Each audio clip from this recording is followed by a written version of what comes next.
Hello? Hello? Hello. Hi! Magandang umaga. Good morning po. Good morning, good morning. What's your name? My name is Jackie. Jackie po. Jackie. How do you spell that? With I-E or with Y? I-E. With I-E. I-E. Okay. May sakit ka ba, Jackie? Parang malungkot ka. Wala naman. Wala naman. Okay. Ilan taon na si Jackie? 33. May edad ka na. Anong pakiramdam mag-33? Hindi ko alam eh. Alam naman ako, di ba? Ako ay 26 lang. We are calling from where? Calling from Cebu. Cebu. Alright. Yes. Anong oras na dyan sa Cebu ngayon? Ano na po dito? 1:35 na po. Alam ko naman eh. Ganun din dito kaya. Alright. Hi Jackie. Welcome to the show. Magandang umaga sa iyo. Hello. Parang may sakit ka. Parang tamad na tamad ka. Nakakaya na. Ha? Hindi po. Ano mapaglilingkod ko kay Jackie?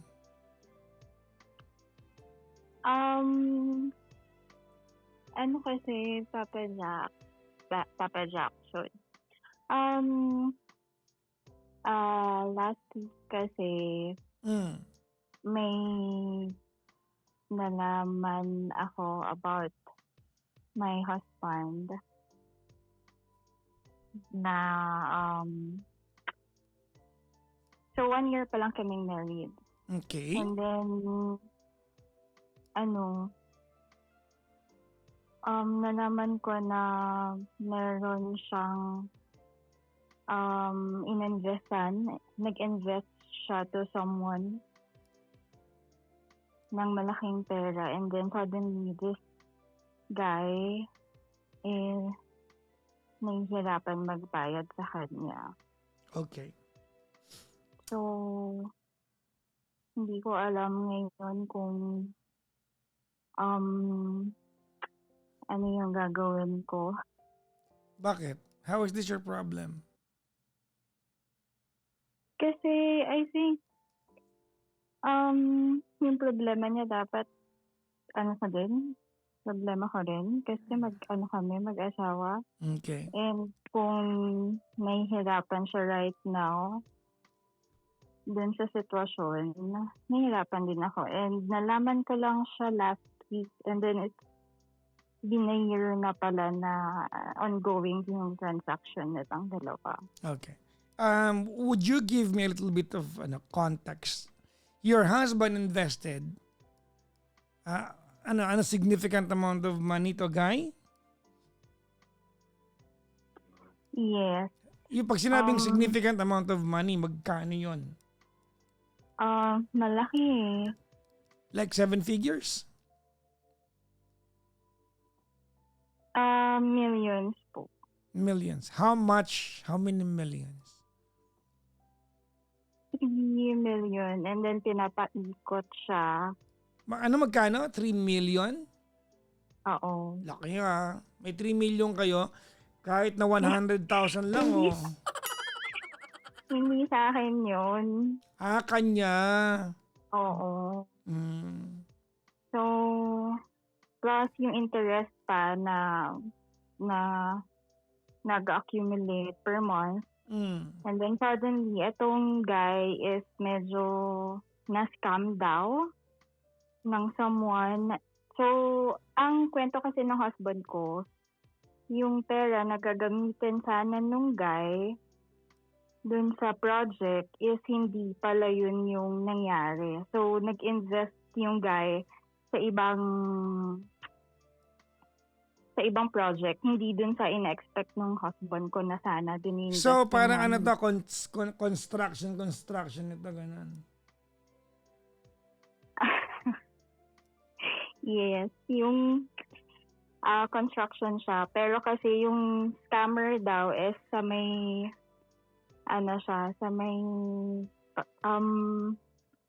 mga bigasan, ganun. So, last week ko lang din nalaman sa Okay. nila. What do you do, Jackie? Tell me. I'm a flight attendant and You're a flight nurse attendant. by profession, yes. But do you still fly ganun? Nagbibiyahe ka pa rin? Okay. Yes, pero ito, Your wings are still active. yes, pero magpapasa na rin ako ng resignation. Ha? Like, Wag kayo gumaya sa akin! Hindi naman kayo Actually, Bakit? Ba't ka magre-resign? before ko pa naman malaman, may plans na kami. Kasi ongoing yung plan namin na mag-abroad and nakahanap na ako ng employer. Nakakahanap na kami ng employer abroad. So, Okay. You'll be a flight attendant still abroad? no, nurse po. Mag-nurse ka na. So Yes. finally, you're going to practice your chosen profession. Yes, finally. Di pag nasa aeroplano ka nun, pag merong nag-hyperventilate o kaya may mga emergency kinemerot, alam mo yung ginagawa mo. Yes, nakapagpaanak na po ako 6 years ago. Ha? Nung during pandemic, yes, na-televised siya and na-print sa mga news. Wag mo nang ibigay yung pagkatao mo, mahahanap ka ng tao, 2,000 yung nanonood ngayon sa TikTok, oh. Ay, hindi ako yun. Yung friend ko yun. Hindi ako yun. Yung friend ko yun. Sige na nga. Nakalimutan ko may mga nanasikinig pa. Akala ko tayong dalawa lang nag-uusap. Anong point kung 2 lang tayo? Ano? Nag-podcast pa ako nun. Anyway, so your husband, okay, wait lang. Ganito, because ganito. In the course of our conversation, I would love and I would like to remain respectful to your husband. Not at any point in our conversation, I'm going to step on his toes. I want you to know that. Ngayon pa lang. Anong ibig ko sabihin? Your husband made a conscious financial decision that to him, if it's going to work, it's going to work big time. Just so happen, maybe nagkaroon siya ng, maybe he trusted the wrong people. Okay? But let's try to dissect kung bakit niya ginawa yung ginawa niya. Doon tayo, no? Let's not talk about whether he is wrong or he is right. No? I like people who, gusto ko ng mga tao marunong sumagal. At yung asawa mo, kumbaga, he took the risk. Whether magbunga yun or hindi, I like people like him. People who are bold. Now, can you tell me, to your understanding, Jackie, why did he take the risk of investing that kind of amount? Kasi few years ago, nag-resign siya from his work. Mm-hmm. And then, naghahanap talaga siya ng pag-i-investan. Mm-hmm. Kung saan siya magandang mag-invest para daw nag-grow yung pera and at the same time, merong parang income. Okay. Kahit hindi na siya nagtatrabaho. Okay. And we're a family of 6 and siguro for sure sa expenses din and all then pinaghahandaan nga namin yung pag-abroad. So malaki din naman yung kailangan ilabas doon. Okay. So and then this guy. Okay, wait, stop. Okay, ganito na. You look at things very technical. No?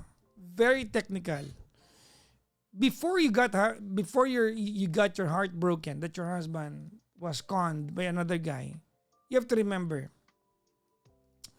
na mas broken-hearted yung asawa mo. Kasi siya yung he is the same guy na nag-abot ng pera dun sa tao. Tama? Yeah. So if you're irritated, you're frustrated, you're broken-hearted because of the sum of the money that your husband potentially is going to lose, mas broken-hearted yung mister mo. But that's not what I'm asking you kanina, no? Ang tinatanong ko sa iyo is, ano ang dahilan bakit nag-invest yung mister mo? And the short answer is because he wants to take good care of you and the family. Yeah. Yun yung pinanggagalingan niya. ano pa man ang pamamaraan niya, he wants to take better care of you and the kids kung ilamnan kayo.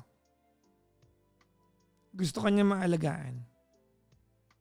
Kaya siya nag-invest. Hindi siya naman parang nagkuha siya ng 3 milyon sa bangko tapos pinansugal niya and kumbaga he put the family's welfare on the line. That's not what he did. Tama? Yes. Okay, now, ba't ko sinasabi sa'yo to? Kasi kanina, my first reaction to you was, how is it your problem? Tama, di ba? Sabi ko sa'yo, di ba? Because that's short of saying, hindi ito yung perfect timing para awayin mo siya. Actually, hindi ko siya inaway. Or inaway, or maybe, para I didn't even ask questions. No, exactly my point. It's not that you cannot ask questions. Kasi kung wala kang sasabihin sa kanya, it's the same way as sending the message that you are disappointed with him. Hindi ba sa pagkakataong ito, dapat dinadamayan mo siya? Kasi to us listening, it's just money, pera lang yan. But to him, it's the result of hard work, yung pera na yun. Diba? Instrumental lang yung halaga ng pera pero resulta ng hard work yun. You get the point? Yes. Diba? And by not comforting your husband now, sends a message to him, diba? Na parang wala kang pakialam if he fails in life. You know, alam mo bilang tao, Jackie, we all have our insecurities. Meron ka siguro niyan, no? May bilbil ka, ganun.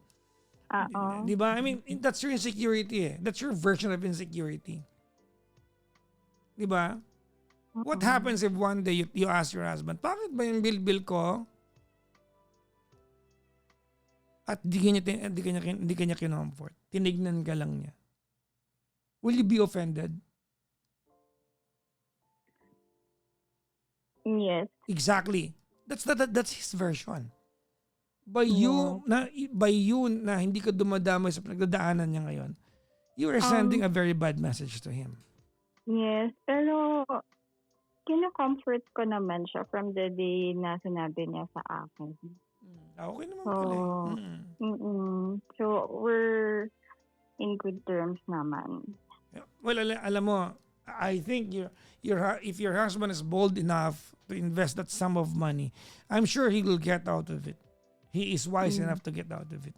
Pagtitiwalaan mo siya. Ginutom ka ba niya ever sa buhay ninyo? Hindi naman po. Pero I have question, Papa. Lang, no? Okay. So, pag, ano po ba? Kasi parang napaisip lang ako dun sa nangyari. Do I have the right na mag-disappoint somehow kahit maliit lang dahil lang sa hindi naman. Hindi namin napag-usapan. Of course. Yes. The answer is a resounding yes. But not yet. Ano ka ba? Hindi pa nahihimasmasan yan. 3 milyon yan. Ano naman, may pag-uusap naman sila and then ongoing naman. Yun lang yung naiisip ko kung dapat bang or kung tama ba yung na-feel ko na parang somehow may question lang na inside me na di ba dapat napag-usapan namin prior as husband and wife. You're right. You are ganito. Yes, you are not wrong. Hindi ka mali. Okay? You are not wrong. But then again, tama ba yung timing pag ngayon mo ginawa? Hindi ko pa naman siya inaano. Tsaka na, hiya mo siya makarecover. For now, he needs you to be by his side, to be his confidant, to be a friend, to be someone. Look, the entire world could, di ba, the entire world can scam your husband for all the world cares. Pero gagaan yan if he's by your side. If your question is just simply, pwede ba ako ma-disappoint? Oo naman, siyempre, Mrs. K. Ba't naman hindi? Pero ang tanong, nasa timing ba? Wag muna. Hayaan mo muna siyang allow him to get out of that sticky situation muna bago mo sabihin yung frustration mo. Okay. Mm-mm. Wala ka rin yung 3 million no? Wala nga Mm-mm. Okay. So, medyo nagulat lang din ako Oo naman, Diyos ko, 3 million. na tsaka during, yun nga, dun sa nangyari is we're together na. So, parang, though hindi ko naman siya na-question about that. Pero ang sabi lang niya is, gusto niya sanang sabihin pagka yung naging okay yung return. Parang masusurprise na lang ako na ganito na yun nga, may ganun siyang naging plano. Tapos, masusurprise daw ako, ganyan. What? So, naisip ko din, siguro ba nape-pressure ko siya? Kaya parang ganun yung... No, I cannot answer on his behalf. Mm-mm. That you have to find out from him. Pero for now, allow him to bask in the lessons of his indecisions and miscalculations. Hayaan mo siyang matuto and be there for him. One of the coming days, pag okay na siya, kasi masakit yan sa kanya, ano ka ba? Diba? Maliban sa naloko siya ng kaibigan, hindi naman yung pagkakatiwala niya, kundi yung tropa niyan eh. Siyempre na broken heart yan, tama? Yeah. Maliban doon, oo. Diba? Alam niya disappoint ka niya. So be there for him muna. After all, pera lang yan. Hindi totoo ha. Madaling sabihin to, 3 million is 3 million. Gets ko naman. Pero sa kaduluduluhan ng araw, it's not worth it kung if it's going to send a very, kumbaga, a very alienating message sa kanya na mas inintindi mo yung pera na wala kaysa yung pinagdadaanan ng puso niya ngayon kasi siya naman talaga yung primarily disappointed tsaka frustrated. Yeah. Kaya nga magre-resign na ako this week. Magpapasa na para masamahan ko na siya. Well, decision niya yan. And one day you'll get your chance to tell him na ikaw kasi, diba? Siguro sa malambing na paraan na lang ikaw kasi hindi mo ako tinanong nun, sana kahit nakapag-input man lang ako. You will get your chance. Of course, diba? Lesson din yan. Oo. I'm sure. Ayoko naman ma-feel niya na na parang sinisisi ko siya na yung gano'n na parang ikaw kasi bakit okay lang ba sabihin Alam mo, even if in passing, one day masasabi mo yan. But not right now. It's the last thing that he needs tonight or this time. Yeah, just be there for him. That's the paramount thing to do. Oh, big word, paramount. Don't ano me ha. I will ano you with paramount ha. Paramount Pictures. Totoo. It's very paramount. Diba? It's highly important na maramdaman niya that you got his back this time. Importante yun. You will get your chance one day, diba? Maybe palambing or whatnot, but not right now.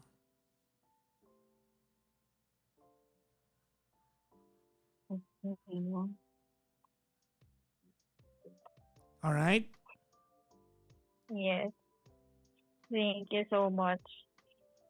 Medyo sa'yo wala kasi akong pinagsasabihan. So, well, balang araw ikwento mo sa mister mo na nanghingi ka ng payo sa akin. Tapos pag nabawi niyo na yung 3 million, padala mo kahit na magkano lang. Siguro mga 1%, okay na ako doon. Kaysa mawala yan, di ba? Ay, nako. Anyways, good luck po, Mama. Especially with the big move big move of migrating somewhere in the world, not in the, di ba? Big decision yan tama? Opo. Pero mukha namang Jackie, it sounds and looks like you are a very capable wife.